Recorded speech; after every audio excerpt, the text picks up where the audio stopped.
आपका स्वागत है। शुभ संदेश में मैं आपका होस्ट और दोस्त doctor Ashish Chauhan, consultant physician, adult immunisation specialist and diabetologist, Apollo से आपके सामने हाजिर हूं। और आज मई के इस महीने में मैं एक बहुत इंपॉर्टेंट टॉपिक को आपके सामने लाना चाहता हूं, क्योंकि मई का महीना पूरे वर्ल्ड में हम लोग सेलिब्रेट करते हैं लूपस अवेयरनेस मंथ के लिए। लूपस यानी सिस्टेमिक लूपस एरिथेमेटोसिस और एसएलई डिजीज और इसकी दूसरी तरीके की बीमारियों को ट्रीट करने के लिए हमको जरूरत पड़ती है एक इंटरनल मेडिसिन स्पेशलिस्ट की, और उसके ऊपर एक स्पेशलाइज्ड केयर दी जाती है रूमेटोलॉजिस्ट की तरफ से। आज इस बीमारी के बारे में डिस्कस करने के लिए और वैस्कुलेटिक डिसऑर्डर्स के बारे में जानने के लिए हमारे साथ है प्रख्यात प्रोफेसर सीएमसी वेलोर से डॉक्टर देवाशीष डांडा। वेलकम करते हैं अपने साथ प्रोफेसर साहब को, जो कि लूपस से संबंधित और वेस्कुलाइटिस से संबंधित हमारे बहुत से प्रश्नों का जवाब देंगे और हमारे साथ उपस्थित रहेंगे ईमेल पे और एसएमएस पे भी, जिससे कि हम आपको और आपकी फैमिली को इस बड़ी बीमारी से लड़ने के लिए शक्ति दे सके और प्रभु की प्रार्थना के साथ आपको एक खुशहाल जीवन व्यतीत करने दे सके। डॉक्टर देवाशीष डांडा सर, आपका स्वागत है। नमस्कार डॉक्टर देवाशीष डांडा, एसएलई या सिस्टेमिक लूपस एरिथेमेटोसिस नाम की बीमारी कितनी कॉमन है हमारे इंडिया के इलाके में या हमारे देश भर में? कितने पेशेंट्स इसके लगभग आप देख लेते हैं और कितने लोगों को इसके बारे में नॉलेज होनी चाहिए? इसके बारे में आपसे मैं क्वेश्चन रखना चाहूंगा। सबसे पहले आपको धन्यवाद मेरे को इस शो में बुलाने के लिए। बहुत ही महत्व रखता है इसलिए क्योंकि एसएलई बीमारी कम्युनिटी में मतलब सोसाइटी में उतना कॉमन नहीं है जितना डायबिटीज, ब्लड प्रेशर या रूमेटॉइड आर्थराइटिस है। लेकिन रेफरल सेंटर्स में जैसे जहाँ पे स्पेशलाइज्ड सर्विसेज है वहाँ पे ये एक बहुत ही सिग्निफिकेंट ग्रुप ऑफ पेशेंट्स होते हैं, क्योंकि ये जो बीमारी है एसएलई, इसका बहुत सारे ऑर्गन्स में इफेक्ट होते हैं इस बीमारी में, जिसके वजह से एसएलई पेशेंट शुरू में बहुत सीरियस कॉम्प्लिकेशन लेके हॉस्पिटल आते हैं और उसी समय अगर सही ढंग से डायग्नोसिस और इलाज शुरू नहीं होता तो ये जानलेवा हो सकता है। लेकिन इतना बढ़िया उसका ट्रीटमेंट में एडवांसमेंट आ चुका है पिछले 30 साल में, स्पेशली मोर सो पिछले 15 साल में, कि एसएलई पेशेंट्स को आप नियर नॉर्मल लाइफ हो सकते हैं इलाज के साथ। और कम्युनिटी में एक्चुअल प्रेवलेंस जो है वेरी करते हैं, वो लेके मतलब 250 पर 100,000 पॉपुलेशन अप्रोक्सीमेट प्रेवलेंस माना जाता है। तो ये बहुत कॉमन नहीं है, लेकिन ये बहुत सीरियस बीमारी है और ये बीमारी का जो प्रेजेंटेशन है, जो सिम्टम्स, तकलीफें होते हैं, वो बहुत सारे दूसरा बीमारी से मिलते जुलते हैं। इसीलिए जो है इस बीमारी में डायग्नोसिस में कभी कभी मुश्किलें आते हैं और सही ढंग से डायग्नोसिस ना हुआ तो जैसे मैंने कहा कि जान की खतरा भी हो सकता है। इसीलिए बहुत हाँ जी सर, मैं जानना चाहूंगा, क्योंकि जब हम ये वर्ड यूज करेंगे रेगुलरली एसएलई, तो एसएलई के माने क्या है? ये क्या बीमारी है? अगर आप हमारे श्रोताओं को बताएंगे, दर्शकों को, तो उससे तो ज्यादा कनेक्ट हो पाएंगे। किस किस लोगों को होती है और एसएलई नाम की बीमारी का मतलब क्या होता है? बहुत अच्छा सवाल पूछा। सिस्टेमिक लूपस एरिथेमेटोसिस, अंग्रेजी में ये 3 अक्षर का एक्सपेंशन ऐसे ही है, सिस्टेमिक एस, लूपस एल और ई एरिथेमेटोसिस। सिस्टेमिक मतलब शरीर में किसी भी अंग में उसका असर आ सकता है। लूपस ये नाम बहुत इंटरेस्टिंग है क्योंकि ये बीमारी में बहुत सारे पेशेंट्स को शुरू में चेहरे पे यहाँ पे रैशेस आते हैं, लाल रंग की चकत्ते निकलते हैं, बटरफ्लाई रैशेस। हाँ जी। और ये कभी कभी जो है बहुत सीवियर जब होता है शुरू में, तो उनको अंग्रेजों ने बोलते थे कि जैसे उल्फ का जैसा फेस होता है, उल्फ। सो इसीलिए लूपस का मतलब एक्चुअली उल्फ का मतलब होता है, it means wolf. So wolf जैसा दिखता है शुरू में, और सिस्टेमिक बीमारी है, मतलब सारे शरीर में उसका असर है। और एरिथमेटोसिस का मतलब है, लाल रंगा है, सो लाल रंग का रैशेज आते हैं। तो ऐसे नाम हिस्टोरिकली आया था, लेकिन ये उतना सिंपल नहीं है, ये बहुत ज्यादा इससे है, मल्टी सिस्टम है। सर, मैं ये जानना चाहूंगा कि किस किस उम्र में या किस किस लिंग में ये ज्यादा होता है। कोई कह रहा था मेरे को कि मेरी नॉलेज के हिसाब से लेडीज में, ये जो हमारी बहनें हैं, उनको ये बीमारी ज्यादा होती है और ये बहुत जल्दी स्टेज में स्टार्ट होता है। इसके बारे में जरा बताएंगे और क्या क्या सिम्टम्स इसके आते हैं। एकदम सही बताया आपने। एसएलई पेशेंट अगर 10 मरीज है तो हाँ, उसमें 8 से 9 गर्ल्स होंगे, हाँ, महिलाएं होंगे, और 1 या 2 10 में पुरुष होंगे। और ये एज भी बहुत इम्पोर्टेंट है, ये रिप्रोडक्टिव एज ग्रुप में होते हैं। जो गर्ल्स हाँ, जो है, जो बच्चे मतलब 16-17 साल से लेके 40 साल तक हो सकता है, बट मेजोरिटी पेशेंट जो है सेकेंड डिकेड और थर्ड डिकेड ऑफ लाइफ में होता है। मतलब 12-15 साल के बाद से लेके 25-30 साल के अंदर मोस्ट पेशेंट का शुरुआत वहीं पे होता है। लेकिन एक्सट्रीम एज में भी है, बहुत छोटे बच्चों में भी होता है, और बुजुर्गों में बहुत कम होता है। सो सर, इसके मेन सिम्टम्स क्या क्या होते हैं, ये जरा हमारे दर्शकों को बताइए प्लीज। ठीक है। तो एसएलई का डायग्नोसिस में ये सिम्टम्स बहुत ही महत्व रखते हैं, क्योंकि ये सिम्टम से ही बहुत सारे पेशेंट को सस्पेक्ट किया जाता है।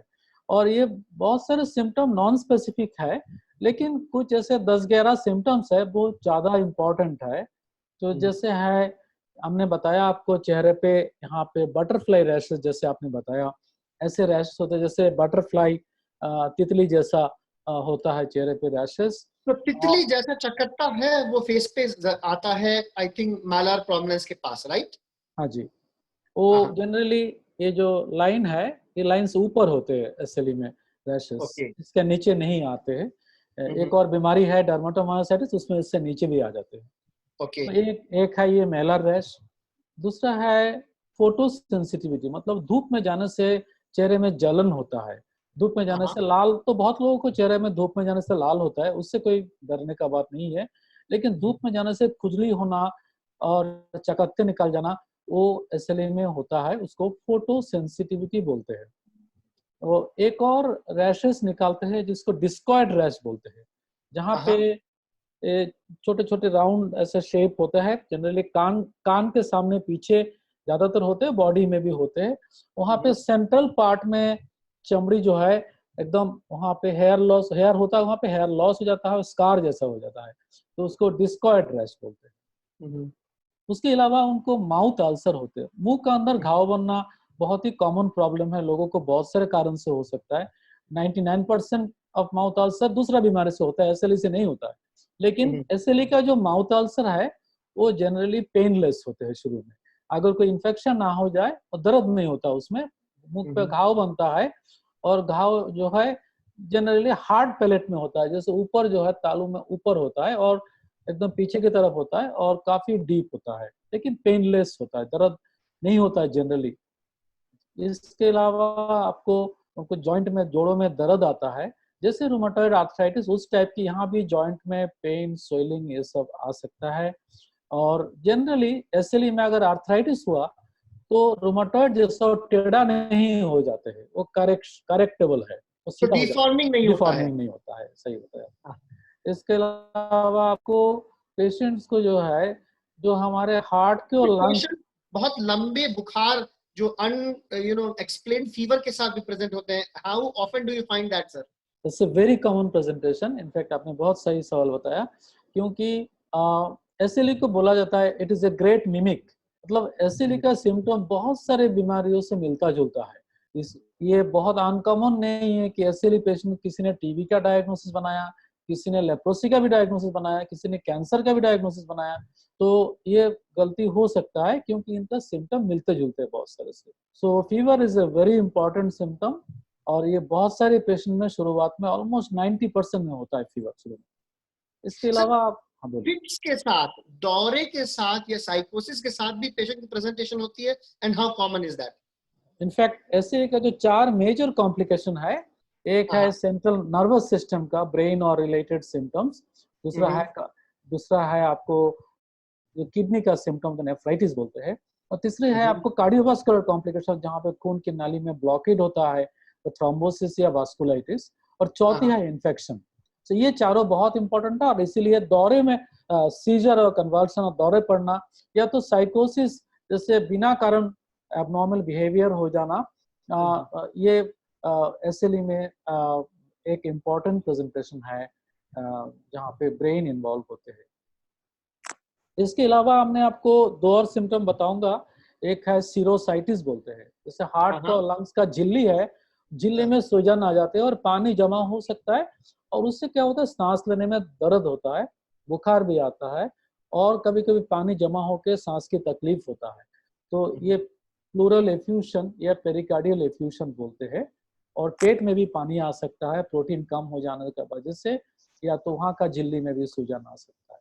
सो पेट की और लंग्स की और हार्ट की झिल्ली में, आई थिंक जिसे हम लोग प्लूराइटिस, पेरिकार्डाइटिस या न्यूमोनाइटिस या हम लोग कहते हैं, तो ये और पेरिटोनाइटिस, ये चारों चीजें पॉसिबिलिटी है।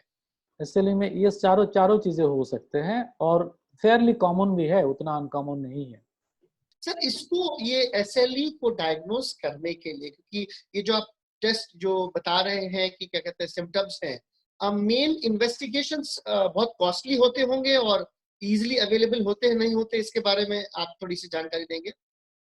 एक्चुअली अब जो है पहले की तरह उतना कॉस्टली भी नहीं है, और पहले की तरह उतना रेयर भी नहीं है।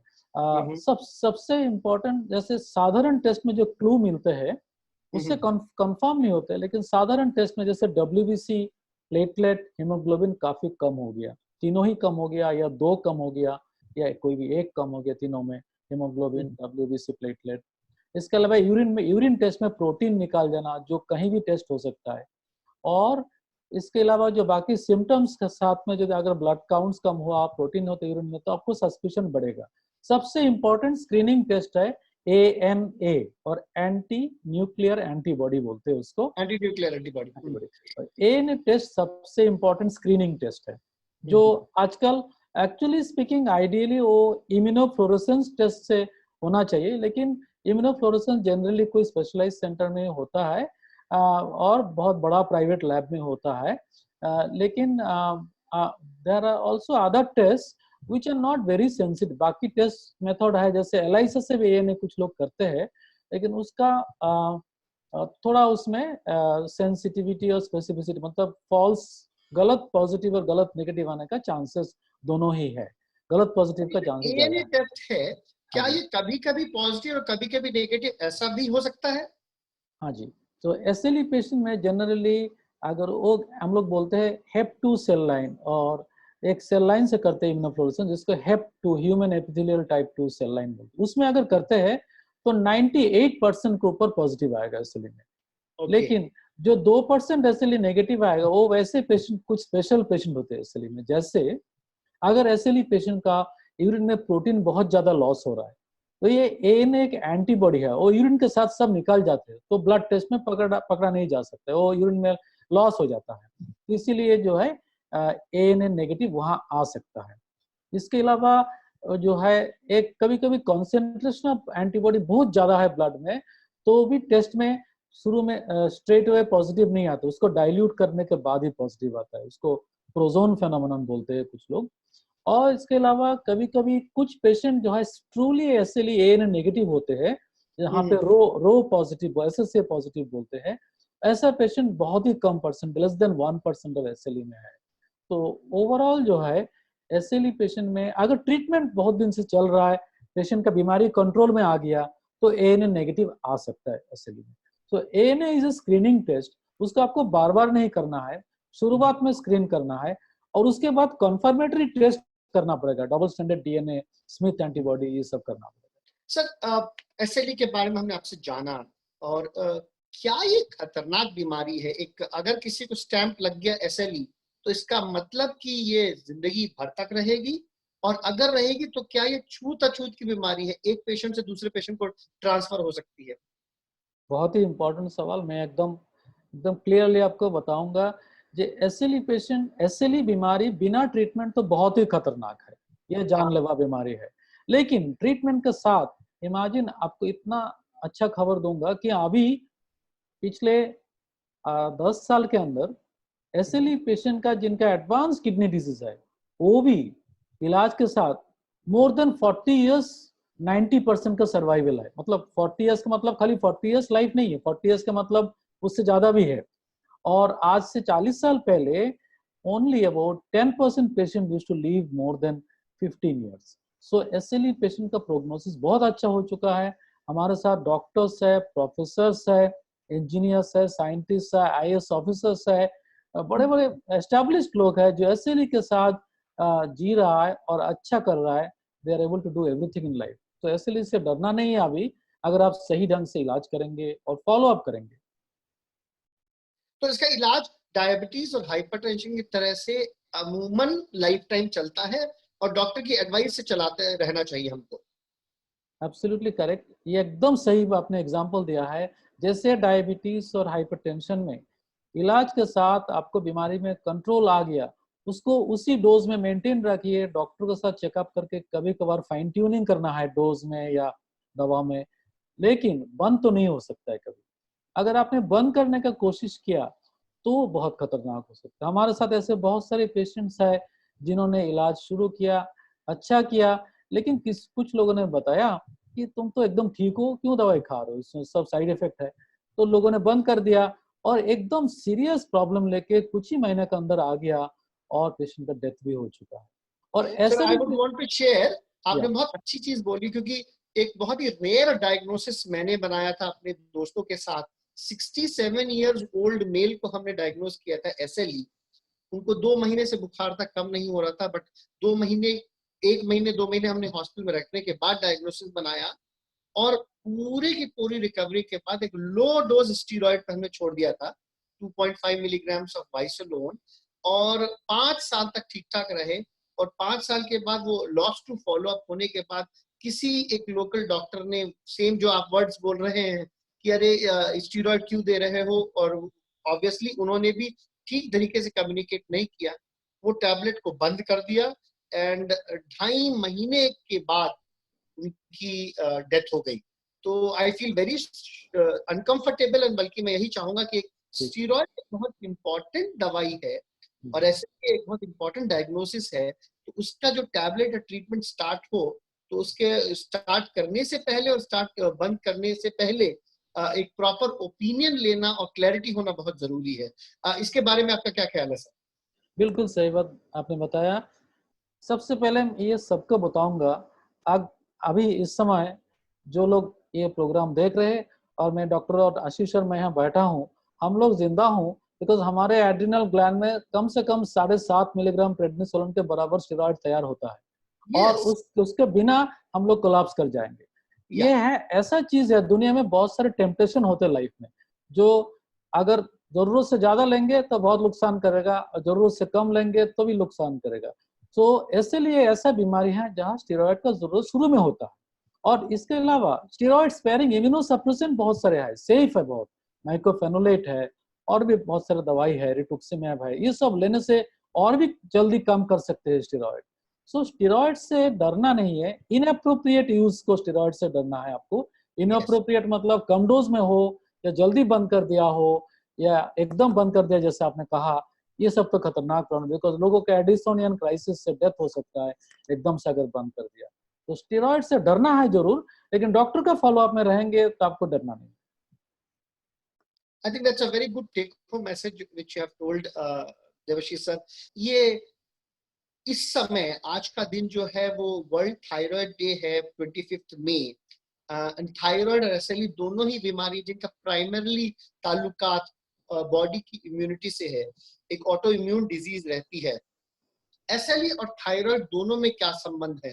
थायराइड पेशेंट और SLE patient will be a thyroid patient as well? ये बहुत ही अच्छा सवाल है, क्योंकि 25% टू 30% एसएलई पेशेंट को ऑटो इम्यून थायराइडाइटिस होते हैं और हाइपोथायराइड होते हैं। So it is the commonest organ based auto immunity with SLE. SLE is a non organ based systemic auto immunity है और ऑटो इम्यून थायराइडाइटिस एक ऑर्गन बेस्ड ऑटो इम्यूनिटी है।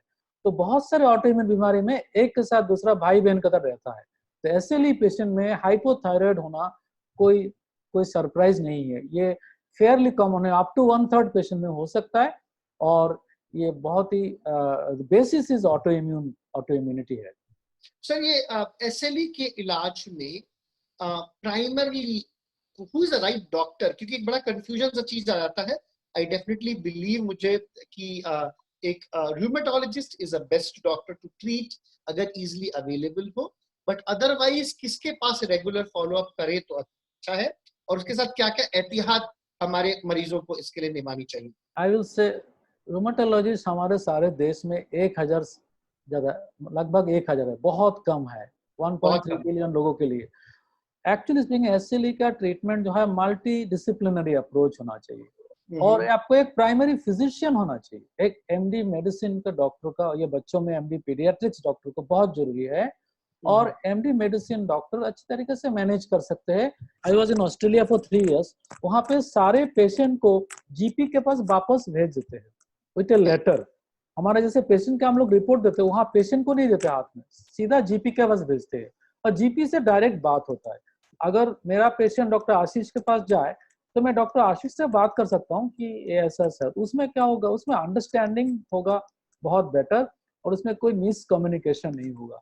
तो इसीलिए अगर रोमाटोलॉजिस्ट नहीं मिले तो आपको एक अच्छा फिजिशियन के पास आपको रहना, जो एमडी मेडिसिन है कम से कम उनके साथ, या DNB diplomat of national board medicine है, उनके साथ आपको संपर्क में रहना चाहिए। इसके अलावा एसएलई में कभी कभी नेफ्रोलॉजिस्ट को हम लोग बुलाते हैं, कभी कभी न्यूरोलॉजिस्ट को भी बुलाते हैं, कभी कभी दूसरा स्पेशलिस्ट को भी बुलाते हैं, पर generally a physician should be the basis for treating और following up a SLE patient. Rheumatologist can consult, कभी कभी कंसल्ट कर सकते हैं बीच बीच में, लेकिन regular close follow up primary physician के साथ ही होना चाहिए। So thanks a lot. I think that is, आपने बहुत ही अच्छा संदेश हमारे दर्शकों को दिया है कि इंटरनल मेडिसिन स्पेशलिस्ट नहीं तो एक अच्छा family physician also is the right person जिनके पास आप फॉलो अप कर सकते हैं। आपके गांव में, आपके इलाके के बीच में एक प्लेन एमबीबीएस डॉक्टर जो कि एमडी मेडिसिन या रूमेटोलॉजिस्ट से डायरेक्टली कांटेक्ट में हो, उनके द्वारा आप हेल्प ले सकते हैं। सिंपल सा स्टीरॉयड एक उसका ट्रीटमेंट होता है। इस समय हम डॉक्टर देवाशीष से इस चीज के बारे में बात करेंगे कि एसएलई पेशेंट जो लाइफ टाइम स्टीरॉयड पे रहता है मोस्ट ऑफ द टाइम, उसके पास स्टीरॉयड के अलावा क्या क्या ऑप्शन अवेलेबल रहते हैं। एक ड्रग माइकोफिनलट के बारे में सर ने जिक्र किया था, तो स्टीरॉयड के अलावा क्या क्या ऑप्शन है एसएलई पेशेंट के लिए सर? बिल्कुल, जैसे एसएलई पेशेंट में हमारे देश में अनलाइक वेस्टर्न कंट्री में 25 to 30% को किडनी में इन्वॉल्व होते हैं, हमारे देश में अप टू 75% एसएलई पेशेंट को लूपस नेफ्राइटिस या किडनी में इफेक्ट होते हैं। लूपस नेफ्राइटिस पेशेंट को आप first line immunosuppressant, steroid sparing immunosuppressant अभी माइकोफेनोलेट है। माइकोफेनोलेट हमारे देश में क्योंकि जेनेरिक ब्रांड्स है, वो काफी कम हो गया दाम, लेकिन अभी भी बहुत सारे गरीब पेशेंट अफोर्ड नहीं कर पाते हैं, तो उनके लिए साइक्लोफॉस्फेमाइड है। साइक्लोफॉस्फेमाइड का प्रॉब्लम यह है कि वो यंग गर्ल्स को देने से कभी कभी स्टेरिलिटी हो जाने का चांसेस होता है, बच्चा होने का चांसेस था, लेकिन ये 100% रिस्क नहीं है। बहुत सारे पेशेंट साइक्लोफॉस्फेमाइड लेने का बावजूद भी cyclophosphamide still a very good drug. तो इसके अलावा आपको एजाथायोप्रिन है, जो इनिशियल इंटेंसिव फेज के बाद जो मेंटेनेंस फेज है वहां पे एजाथायोप्रिन भी यूज किया जा सकता है। और एक और दवा बायोलॉजिक्स आ चुका है आजकल, रिटुक्सिमैब, जो बहुत सीवियर एग्रेसिव लूपस होते हैं, चाहे किडनी में हो मल्टी सिस्टम हो, रिटुक्सिमैब का इन्फ्यूशन और 1 ग्राम इन 15 days गैप, उसके बाद 6 to 8 मंथली रिपीट कर सकते हैं अगर रिलैप्स हो तो। ये सब सेकेंड लाइन ड्रग्स देने से क्या होता है, हम स्टीरॉयड का डोसेज काफी मिनिमम कर सकते हैं, जबकि पेशेंट का जो डर रहता है और कभी कभी स्टेरॉइड से खतरनाक साइड इफेक्ट भी होता है, वो कम हो जाएगा। ओवरऑल अगर हम अमूमन अपनी भारतीय जनसंख्या में देखें तो a good cost effective steroid is the best treatment sir. But steroid alone we can not give, हमेशा कंटिन्यू नहीं कर सकते हाई डोज में, तो क्योंकि जैसे आप स्टेरॉइड को कम करते जाएंगे बीमारी रिलैप्स हो जाएगा, तो इसीलिए आप स्टेरॉइड का हाई डोज में मेंटेन करेंगे, स्टेरॉइड से साइड इफेक्ट से भी डेथ हो सकता है। तो इसीलिए जो है हमको स्टेरॉइड स्पेयरिंग सेकंड लाइन देना ही पड़ेगा, तो जो Okay. पेशेंट माइक्रोफेनोलेट अफोर्ड नहीं कर पाते हैं, रिटुक्सिमैब अफोर्ड नहीं कर, साइक्लोफॉस्फेमाइड देंगे अगर लूपस नेफ्राइटिस हो तो। और साइक्लोफॉस्फेमाइड का मंथली पल्स पहले 6 मंथ तक होते हैं, उसके बाद हर 3 महीने 2 साल तक और देते हैं। उसके बाद डिपेंडिंग ऑन रिलैप्स हम लोग कभी कभी री इंट्रोड्यूस करते हैं। उससे साइक्लोफॉस्फेमाइड का डोज भी कम आता है, लॉन्ग टर्म साइड इफेक्ट भी कम होता है। तो साइक्लोफॉस्फेमाइड गरीब पेशेंट्स के लिए अभी भी बहुत ही अच्छा ऑप्शन है। और कभी कभी जो माइक्रोफेनोलेट से पेशेंट फेल कर जाते हैं, उनको भी हम लोग साइक्लोफॉस्फेमाइड देते हैं अगर अफोर्ड करें हाँ, तब भी। सो माइक्रोफेनोलेट का yeah. नंबर 1 में रखेंगे अगर अफोर्ड कर पाएंगे तो। सेकंड साइक्लोफॉस्फेमाइड रखेंगे सीवियर लूपस के लिए, severe lupus nephritis, severe lupus vasculitis, ऐसे कॉम्प्लिकेशन के लिए। और rituximab as a stop gap measure रखा जाता है। रिटुक्सिमैब का असर बहुत लंबा रहता है, तो वो भी एक गुड ऑप्शन है। Sir, as adult immunisation specialist, और इस समय भी आप हर समय सुने तो कोविड की वैक्सीन के बारे में बहुत डिस्कशन चल रहा है। वैक्सीनेशंस का एसएलई के पेशेंट्स की लाइफ में क्या रोल है, और कौन कौन से वैक्सीन आप एसएलई के पेशेंट्स को लेने के लिए जरूर हिदायत देंगे? Very good question, very relevant question. Actually broad principle ये है, हम लोग एसएलई पेशेंट में लाइव वैक्सीन कोई नहीं देना चाहते। वॉट एवर वैक्सीन में जहाँ पे वहाँ पे एटेन्यूएटेड वायरसेस है, वो हम अवॉइड करते हैं उसमें देने के लिए। सो हम लोग जैसे निमोकोकल वैक्सीन है, इन्फ्लुएंजा किल वैक्सीन है, ये सब दे सकते हैं। और भी आपको हेपेटाइटिस बी का वैक्सीन है, ये सब दे सकते हैं, because they are genetically modified, genetic engineering based और इनएक्टिवेटेड और किल्ड वैक्सीन है, वो हम जरूर दे सकते हैं और देना भी चाहिए। लाइव वैक्सीन का इस्तेमाल नहीं होना चाहिए, that is the main principle. Otherwise we should not deprive SLE patient from vaccination. I am really happy कि हमारे दर्शकों ने आपसे इतना डिस्कशन करके इतने अच्छे इंटरेक्शन के साथ एसएलई के बारे में जाना है। आज अगर कोई हमारा दर्शक इस टीवी को या इस प्रोग्राम को देख करके प्रोत्साहित होकर के आपके पास आना चाहे, तो वो आपसे कैसे कांटेक्ट कर सकता है? ये आई एम वेरी श्योर हमारे दर्शक जानने के लिए उत्सुक होंगे। आप अपना कुछ डिटेल्स बताएंगे सर? सो मैं तो सीएमसी वेलोर में हूँ। मैं ये यहाँ का जो रूमेटोलॉजी डिपार्टमेंट उसका फाउंडर हूँ। मैंने ये डिपार्टमेंट स्थापना किया है यहाँ पे 96 से मैंने यहाँ ज्वाइन किया, तब से अब ये डिपार्टमेंट काफ़ी बड़ा हो चुका है। यहाँ पे 8 कंसल्टेंट्स है अभी, और we have 4 DM seats every year. So इसके अलावा हमारे पास कुछ फेलोशिप भी है।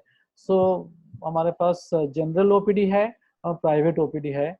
प्राइवेट ओपीडी में हम लोगों को अगर we have at any time 6 consultants are there, and general OPD में जो है, ये भी ना सोचिए कि जनरल ओपीडी में है दे आर एनीथिंग इंफीरियर, वो सब पोस्ट एमडी डॉक्टर्स है। उन लोग सब लोगों ने एमडी मेडिसिन या पीडियाट्रिक्स कर चुके हैं और हमारे साथ एडवांस ट्रेनिंग रूमेटोलॉजी ले रहे हैं, जो डीएम है, फेलोशिप है।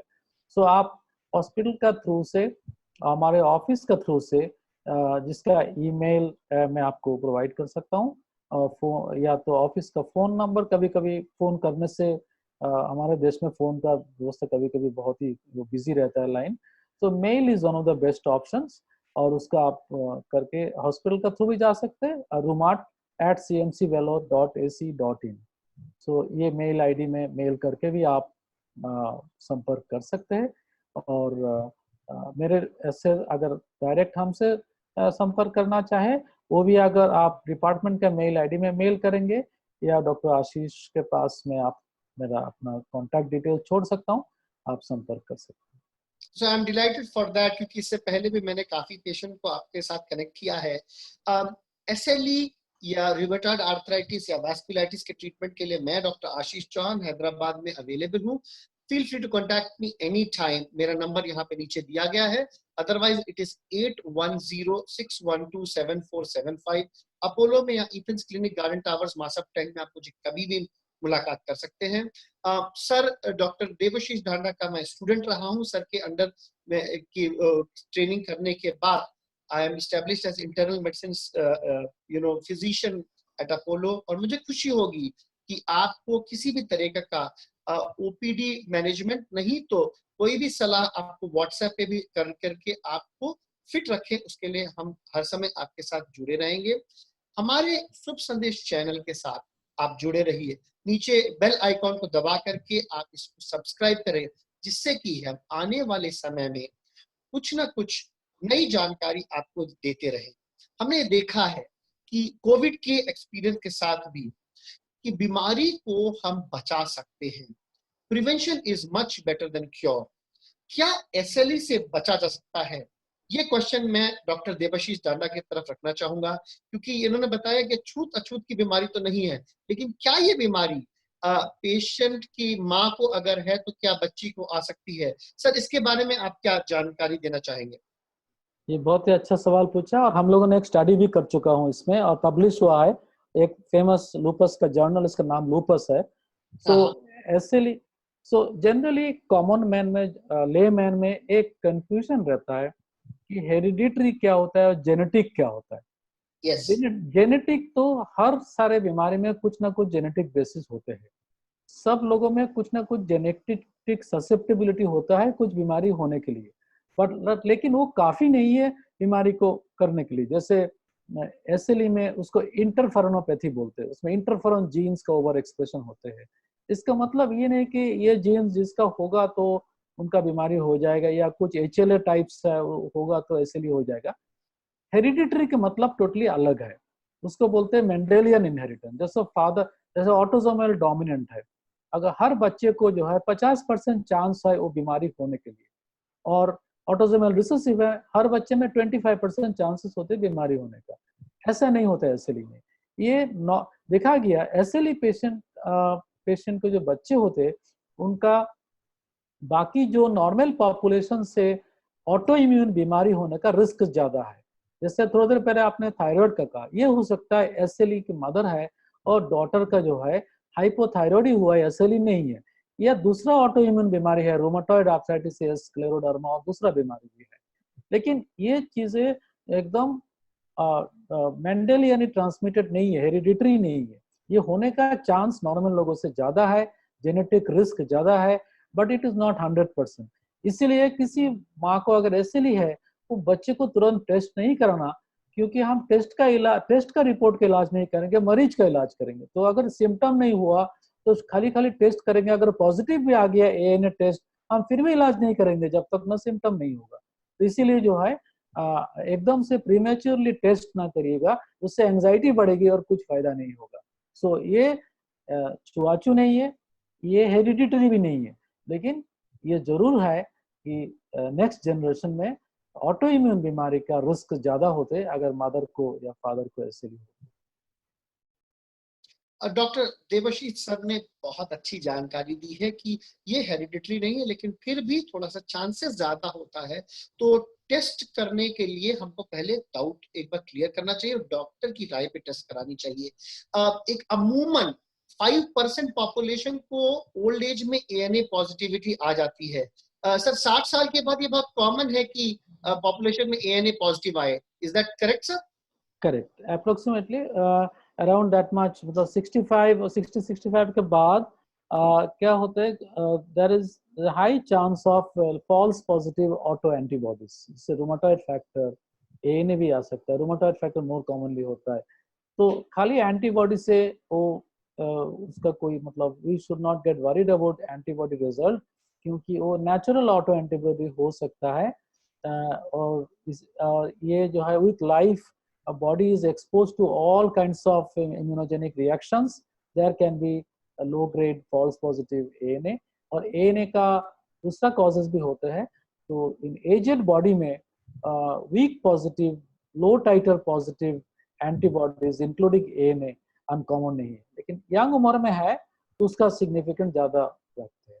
तो ओल्ड एज में just by ANA weak positive होने से हम लोगों को डरना नहीं चाहिए, उससे जस्ट मॉनिटर करना चाहिए। एक बहुत ही अच्छी जानकारी सर ने दी है। तो इसीलिए लैब के ऊपर डिपेंड नहीं रहना है, लेकिन लैब से दूर भी नहीं रहना है। एक बंदा है जो कि आपको डॉक्टर से दूर रख सकता है, और वो है खुद डॉक्टर। डॉक्टर पर आप विश्वास रखिए, उसकी गाइडलाइन के हिसाब से इन्वेस्टिगेशन कराइए। जितना आप डॉक्टर से दूर रहने की कोशिश करेंगे, उतना आप अस्पताल के पास आएंगे। जो इन्वेस्टिगेशंस हैं वो एक स्पेसिफिक तरीके से एल्गोरिदम को फॉलो करके किए जाते हैं, तो उसको याद रखने के लिए आपको डॉक्टर के पास होना बहुत जरूरी है। SLE, एस का मतलब स्वाइन फ्लू वैक्सीनेशन, एल का मतलब liver vaccination like hepatitis E, B vaccination, और E is for every other vaccination जो आपका डॉक्टर प्रिस्क्राइब करे उसको लीजिए। आप स्वस्थ रहिए, खुश रहिए और अस्पताल से दूरी बनाए रखिए अपने डॉक्टर की एडवाइस के द्वारा। हम धन्यवाद देते हैं डॉक्टर देवाशीष डाडा सर को, वो इतने बड़े डॉक्टर हैं फिर भी हमारे प्रोग्राम के लिए उन्होंने टाइम निकाला। Sir, I am very very delighted and thanks कि आप हमारे प्रोग्राम के लिए आए। मैं अपने दर्शकों से विदा लेता हूं और शुभ संदेश चैनल पे हम दोबारा हाजिर होंगे, दोबारा किसी एक ऐसे ही प्रोग्राम के लिए, जिससे कि हम आपको और आपके परिवार को खुश रख सके, स्वस्थ रख सके। So stay happy, stay blessed, stay smiling always. We'll get back to you. Keep watching our program and connect with us on YouTube. और जो कोई भी प्रोग्राम देखने में परेशानी है कि नेटवर्क कनेक्शन नहीं है या DTH कनेक्शन नहीं है, उनसे मैं इस समय एक आह्वान करता हूं कि अपने स्मार्टफोन पर शुभ संदेश ऐप और good news app, TV app को डाउनलोड कर लीजिए, जिससे आप हमारे से हर समय कनेक्टेड रहे। May God bless you. Namaskar. नमस्कार, thank you, my pleasure. Thank you, sir.